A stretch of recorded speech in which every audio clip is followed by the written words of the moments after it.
અમે ઉછીના પૈસા કોઈને આપેલા છે, કોઈ મિત્રને આપેલા છે, કાં તો કોઈને આપેલા છે તો પાછા નથી આપતા. તો આના માટેની એક ટેકનિક હું તમને કહું છું. તમે કોઈ પણ મિત્રને કે કોઈને પણ ઉછીના પૈસા આપેલા હોય તો તમે સૌથી પહેલા એને વોટ્સઅપ કરો, મેસેજ કરો, કાં તો કોલ કરો, કાં તો એનું વિડીયો રેકોર્ડિંગ કરી લો. વોટ્સઅપ કરો, મેં તને આટલા પૈસા આપ્યા છે, આ સાલમાં આ તારીખમાં આપ્યા છે, તું મને ક્યારે પાછો આપીશ? પછી એવું કે છે હા હું તને 1 દિવસ, 10 દિવસ કે 1 મહિનામાં દઈ દઈશ. તો તમે એ બધું રેકોર્ડિંગ કરી લો. રેકોર્ડિંગ કરીને પછી એવિડન્સ એક્ટના 65B નું સર્ટી જોડો, જે તમારો વકીલ જ તમને આપશે. એ 65B નું સર્ટી જોડી અને તમે કોર્ટમાં કેસ કરી શકો છો.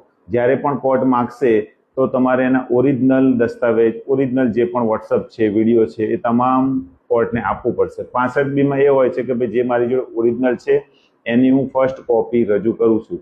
જ્યારે પણ એની સામે વિરોધ થાય તો તમારે એની મેઇન કોપી તમારે કોર્ટમાં આપવી પડશે. અને આવી રીતે તમે સામેવાળા ઉપર કોઈ પણ તમારી જોડે પ્રૂફ ના હોય, તમારી જોડે ચેક ના હોય, લખાણ ના હોય, તો પણ તમે દાવો દાખલ કરી શકો છો અને કોર્ટને એવું લાગશે તો તમારા પૈસા પરત કરવાનો હુકમ પણ કરી શકશે.